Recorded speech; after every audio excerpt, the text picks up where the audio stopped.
ಹೂ ಎದೆಗಳನ್ನು ಬಗೆದು ರಕ್ತ ಹೀರಿದ ಜನ, ಅತ್ಯಾಚಾರ ಮಾಡಿ ಒಸಗಿದಂತಹ ಜನ, ಆ ಧರ್ಮಕ್ಷೇತ್ರದಲ್ಲಿ ನಡೆದಂಥ ಅಷ್ಟೊಂದು ವಿಕೃತಿಗಳು, ಅಷ್ಟೊಂದು ಮೂಳೆಗಳು, ಭೀಕರತೆಯನ್ನು ಜನಸಾಮಾನ್ಯರ ಎದೆಗೆ ಚೆಲ್ಲುವ ರೀತಿಯಲ್ಲಿ ರಾವಿಡದಂತೆ ರಾಚಿಸ್ತಾ ಇದೆ. ಇಂಥ ಸಂದರ್ಭದಲ್ಲಿ ಸಂಯಮವನ್ನು ಕಾಯ್ದುಕೊಳ್ಬೇಕಾದಂಥ ಜನರು ದಂಗೆಗೆ ಪ್ರಚೋದಿಸುವ ರೀತಿಯಲ್ಲಿ ಕೆಲಸಗಳು ಪ್ರಾರಂಭ ಆಗಿದೆ ಅಂತ ಹೇಳಿದರೆ ಅದು ಯಾಕೋ ಕ್ಷಮಿಸಲಿಕ್ಕೆ ಅಲ್ಲ ಅನ್ನಿಸ್ತದೆ. ಅಯ್ಯೋ, ಏನಾದರೂ ಮಾತಾಡ್ಕೊಂಡು ಹೋಗಲಿ, ಯಾವ ರೀತಿಯಾದರೂ ಮಾತಾಡ್ಕೊಂಡು ಹೋಗಲಿ, ಆದರೆ SIT ಅನ್ನುವಂಥದ್ದು ಸ್ಪೆಷಲ್ ಇನ್ವೆಸ್ಟಿಗೇಷನ್ ಟೀಮ್ ಏನಿದೆ ಅದು ಸ್ಪಷ್ಟವಾದಂಥ ತನಿಖೆಯ ದಾರಿಯಲ್ಲಿ ನಡೀತಿದ್ದಾಗ, ವಿಚಾರದೊಡನೆ ನಡೀತಿದ್ದಾಗ, ವಿವೇಕದೊಡನೆ ನಡೀತಿದ್ದಾಗ ಸಂಯಮವನ್ನು ಕಾಯ್ದುಕೊಳ್ಳಬೇಕಾದಂಥ ಜನರು ಸಂಯಮವನ್ನು ಮೀರಿ ವರ್ತಿಸ್ತಾ ಇರೋದು ಅಕ್ಷಮ್ಯ. ಪರಸ್ಪರ ಒಡೆದಾಡುವ ಮಟ್ಟಕ್ಕೆ ಇದು ಯಾಕೋ ಸರಿಯಾದದ್ದು ಕ್ರಮ ಅಲ್ಲ. ಹೊಡಿತೇವೆ ಬಡಿತೇವೆ ಅಂತ ಹೇಳಿದರೆ ದಂಗೆಯ ಮುನ್ಸೂಚನೆ ಇದು. ಈ ದಂಗೆಯ ಮುನ್ಸೂಚನೆಯನ್ನು ಮಾಪನ ಮಾಡುವಷ್ಟು ಸೌಹಾರ್ದತೆಯನ್ನು, ವಿಚಾರವಂತಿಕೆಯನ್ನು, ತಿಳುವಳಿಕೆಯನ್ನು ಪ್ರಜ್ಞಾಪೂರ್ವಕವಾಗಿ ಕಳೆದುಕೊಳ್ತಾ ಇರುವ ವ್ಯವಸ್ಥೆ ಬಗ್ಗೆ ತುಂಬ ಬೇಸರ ಆಗ್ತದೆ, ತುಂಬ ಬೇಸರ ಆಗತ್ತೆ. ಯಾಕೆ ಅಂತ ಹೇಳಿದರೆ ನಾವೆಲ್ಲರೂ ಒಂದು ಹಂತದಲ್ಲಿ ಮೌನವನ್ನು ಕಾಯ್ದಿಟ್ಕೋಬೇಕಾಗಿತ್ತು. ಮತ್ತು ಯಾವುದೇ ರೀತಿಯಾಗಿಯೂ ಇವರ ಅವಿವೇಕ ವರ್ತನೆಯನ್ನು ಉಲ್ಗಡಗೊಳಿಸಲಿಕ್ಕೆ ನಾವು ಬಿಡಬಾರ್ದಾಗಿತ್ತು.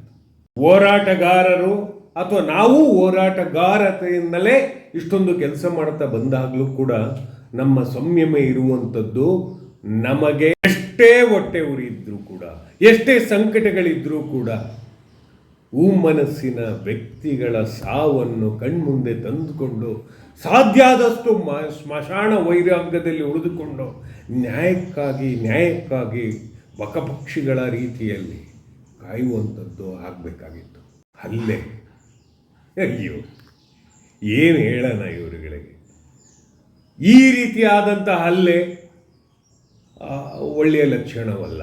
ಯಾವುದೇ ವಿಚಾರ ಆಗಲಿ, ಯೂಟ್ಯೂಬರ್ಗಳ ವಿಚಾರದಲ್ಲಿ ಆಗಲಿ, ಪರ ವಿರೋಧಗಳ ಮಾತುಕತೆ ಬಂದೇ ಬರ್ತವೆ, ನಡೀತಲೇ ಇರ್ತದೆ. ಇದು ಜನಸಾಮಾನ್ಯರ ಚರ್ಚೆ. ಈ ರಾಜ್ಯ ಸರಿ ಇದ್ದಾನೆ ಅಥವಾ ಈ ರಾಜ್ಯ ಸರಿ ಇಲ್ಲ ಅನ್ನುವಂಥದ್ದು ಚರ್ಚೆ ನಡೀತಾ ಇರ್ತದೆ. ಆದರೆ ಕೈಗೆ ಬಲವನ್ನು ತುಂಬಿಕೊಂಡು ಕ್ರೌರ್ಯಕ್ಕೆ ಅಂತ ಹೇಳಿದರೆ ಕತ್ತಿ ಅಡಿಗೂಟಕ್ಕೆ ಬಲಿಯಾಗ್ತಾ ಇರುವ ಈ ಜನರ ಬಗ್ಗೆ ಏನು ಹೇಳುವಂಥದ್ದು? ಶ್ರೀ ಕ್ಷೇತ್ರದ ಮಂಜುನಾಥನೇ, ದಯಮಾಡಿ ಎದ್ದಿ ನೋಡಿ ಇವರ ಆಟವನ್ನು. ಸಾಕಾಗಿ ಹೋಗಿದೆ. ಯಾಕೆ ಇಷ್ಟೊಂದು ದಂಗೆಯ ರೀತಿಯಲ್ಲಿ ಜನರು ರೊಚ್ಚಿಗೆ ಹೇಳ್ತಾ ಇದ್ದಾರೆ ಅಂತ ಹೇಳಿದರೆ, ಸೌಜನ್ಯ ಪ್ರಕರಣವಾದ ನಂತರ ಒಂದು ಪ್ರಕರಣವೂ ಆ ಸ್ಥಳದಲ್ಲಿ ಘಟಿಸ್ತಿಲ್ಲ. ಅದರ ಅರ್ಥ ಈ ಹಿಂದೆ ಭಾಳಷ್ಟು ಜನರು ಅಲ್ಲಿ ರೇಪಿಸ್ಟ್ ಇದ್ದಾರೆ ಅನ್ನುವಂಥದ್ದು ಮತ್ತೊಮ್ಮೆ ಸಾಬೀತಾಗ್ತಾ ಇದ್ದ ಸಂದರ್ಭದಲ್ಲಿ ಕ್ರೌರ್ಯವನ್ನು ಯಾಕೆ ಮೆರಿಬೇಕು? ಕ್ರೌರ್ಯದ ನಡೆ ನಮ್ಮೆಲ್ಲರಿಗೂ ಒಳ್ಳೆಯದನ್ನು ತರೋದಿಲ್ಲ. ಮತ್ತೆ ಹೇಳ್ತಾ ಇದ್ದೇನೆ, ತಾಂತ್ರಿಕವಾಗಿ, ವಿಚಾರಪೂರ್ವಕವಾಗಿ, ದಕ್ಷವಾಗಿ ಪ್ರಶ್ನಿಸುವ ಹಾಳೆಗಳನ್ನಿಟ್ಟು ಆ ಪ್ರಶ್ನೆಯನ್ನಿಟ್ಟು ಉತ್ತರವನ್ನು ಪಡೀಬೇಕೇ ವಿನಃ ಬಲಿಷ್ಠ ಮನಸ್ಥಿತಿ ಯಾವತ್ತೂ ಒಳ್ಳೆಯದಲ್ಲ. ಸಶಸ್ತ್ರಗಳನ್ನು ಎತ್ತುವಂಥದ್ದು, ಬೈದಾಡುವ ಭಾಷೆಗಳನ್ನು ಬಳಸ್ತಾ ಇರುವಂಥದ್ದು ಇದು ಎಲ್ಲಿಯೋ ಮೀರಿ ಹೋಗುತ್ತೆ. ಈ ಮೀರುವ ಪ್ರಕ್ರಿಯೆಯಲ್ಲಿ ನಾವಂತೂ ಇಲ್ಲ. ಮತ್ತೊಮ್ಮೆ ನಾವು ಸಂಘಟಿಸ್ತೇವೆ, ವಿಚಾರಗಳೊಡನೆ ಸಂಘಟಿಸ್ತೇವೆ, ವಿನಯದೊಟ್ಟಿಗೆ ಸಂಘಟಿಸ್ತೇವೆ. ನಮಗೆ ಬೇಕಾಗಿರುವುದು ಅಷ್ಟು ಆತ್ಮಗಳಿಗೆ ಶಾಂತಿ ಮತ್ತು ಜನಬಲಿಯಾದಂತಹ ಪ್ರಕರಣಗಳನ್ನು ಬಲಿಯಾದ್ರ ಅಥವಾ ಬಲಿ ಆಗಲಿಲ್ವಾ ಅನ್ನುವ ಪ್ರಕರಣಕ್ಕೆ ಸಂಬಂಧಪಟ್ಟ ಹಾಗೆ ನಿಂತಿರುವ ಒಂದು ತನಿಖಾ ಅಂಶಗಳು. ನಾವು ಈ ತನಿಖೆಯನ್ನು ಗೌರವಿಸುತ್ತಲೇ ಭಾರಿ ಎಚ್ಚರಿಕೆಯಿಂದ ಜನಸದ್ದಟ್ಟಣೆಯಾಗದಂತೆ ನೋಡಿಕೊಳ್ಳುವ ಜವಾಬ್ದಾರಿ ಅಲ್ಲಿಯ ಸ್ಥಳೀಯ ಪೊಲೀಸ್ ಅಧಿಕಾರಿಗಳಿಗಿರುತ್ತೆ. ದಿವಸಕ್ಕೆ ಈ ರೀತಿಯ ಮೆಸೇಜನ್ನು ಕೊಟ್ಟರೆ ಎಲ್ಲ ಪೊಲೀಸ್ ಸ್ಟೇಷನ್ನಲ್ಲಿದ್ದ ಎಲ್ಲ ದಾಖಲೆಗಳು ಸುಟ್ಟಿ ಹೋದವು ಅಂತ ಹೇಳಿದರೆ, ಮತ್ತೆ ಅಷ್ಟೊಂದು ಗುಂಡೆಗಳು ಸಿಗ್ತಾ ಇವೆ ಎನ್ನುವಂಥ ತಪ್ಪು ಮಾಹಿತಿ ಕೊಟ್ಟರೆ ಇದು ರೊಚ್ಚಿಗೇಳಿಸುವಂತಹ ಪ್ರಕ್ರಿಯೆ ಆಗಿಬಿಡುತ್ತೆ. ಆ ಕಾರಣದಿಂದ ಕೆಲವು ಅಂಶಗಳನ್ನು, ಕೆಲವು ವಿಚಾರಗಳನ್ನು ಭಾರಿ ಜಾಗೃತಿಯನ್ನು ವಹಿಸುವಂಥದ್ದು ಮುಖ್ಯ ಆಗುತ್ತೆ. ಜನರು ಸಾಗರೋತ್ಪಾದಿಯಲ್ಲಿ ಬಂದು ಅಲ್ಲಿ ನಿಂತು ಬಿಟ್ರೆ, ಹೋರಾಟಕ್ಕೆ ಸಾವಿರಾರು ನದಿಗಳು ಅನ್ನೋ ರೀತಿಯಲ್ಲಿ ಬಂದುಬಿಟ್ರೆ, ಅಲ್ಲಲ್ಲಿ ಮಲಗಿದವರೆಲ್ಲ ರೊಚ್ಚಿಗೆದ್ದು ಬಿಟ್ರೆ ಯಾವ ರಾಜ್ಯವೂ ಏನು ಮಾಡೋಕ್ಕಾಗಲ್ಲ, ಯಾವ ಪೊಲೀಸ್ ವ್ಯವಸ್ಥೆಯೂ ಏನು ಮಾಡೋಕ್ಕಾಗಲ್ಲ. ಜನರು ದಂಗೆ ಎದ್ದಾಗ ನಾವು ಏನನ್ನೂ ಮಾಡೋಕ್ಕಾಗದಿರೋ ಸ್ಥಿತಿ ತಲುಪಿಬಿಡ್ತೇವೆ. ಆದ್ದರಿಂದ ಸಂಯಮದ ಪಾಠವನ್ನು ಮಾಡಬೇಕು. ಯಾರೇ ಆಗಿರಲಿ, ಎಂಥವನೇ ಆಗಿರಲಿ, ಅವರ ನಡಮುರಿ ಕಟ್ಟಿ ಒಳಗಡೆ ಇಡುವಂಥದ್ದು ಒಳ್ಳೆಯದು. ಯಾಕೆ ಅಂತ ಹೇಳಿದರೆ ಇದೊಂದು ತನಿಖೆಯ ದಿಕ್ಕನ್ನು ತಪ್ಪಿಸುವ ಪ್ರಕ್ರಿಯೆ. ಪರಸ್ಪರರ ಅತಿ ಕ್ರೂರವಾದಂಥ ಮಾತುಗಳು ಮತ್ತು ಅತಿ ಕ್ರೂರವಾದಂಥ ನಡವಳಿಕೆಗಳು ಮತ್ತು ಯೂಟ್ಯೂಬರ್ನ ಮೇಲೆ ನಡೆದಂಥ ಹಲ್ಲೆಗಳು ಕ್ಷಮಿಸಲಿಕ್ಕೆ ಅರ್ಹವಾದಂಥದ್ದಲ್ಲ.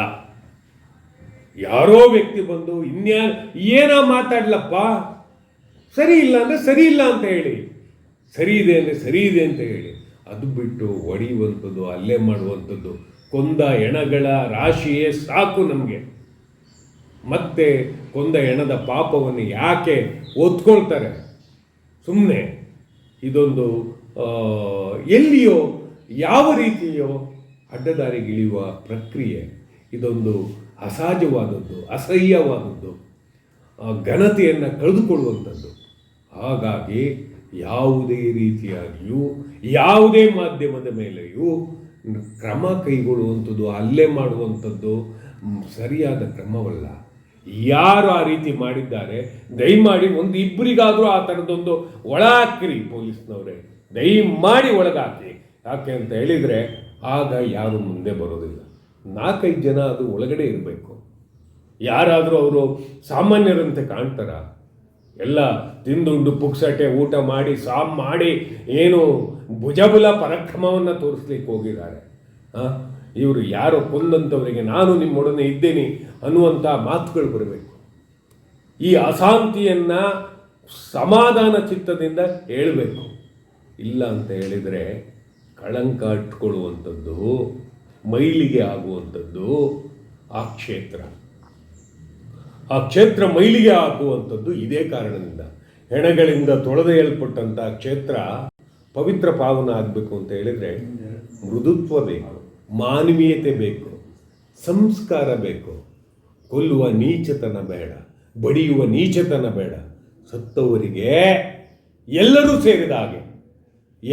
ಸೇರಿದ ಹಾಗೆ ನಾನು ಹೇಳುವಂಥದ್ದು, ಅವರ ಪರ ಅಲ್ಲ, ಇವರ ಪರ ಅಲ್ಲ, ಎಲ್ಲರೂ ಸೇರಿದ ಹಾಗೆ ಓಕೆ, ನ್ಯಾಯ ಕೊಡುವವರಿಗೂ ನೀವು ತೆಪ್ಪಗಿರಿ ಇಬ್ಬರೂ ಅನ್ನುವಂಥದ್ದು ಆಗಬೇಕು.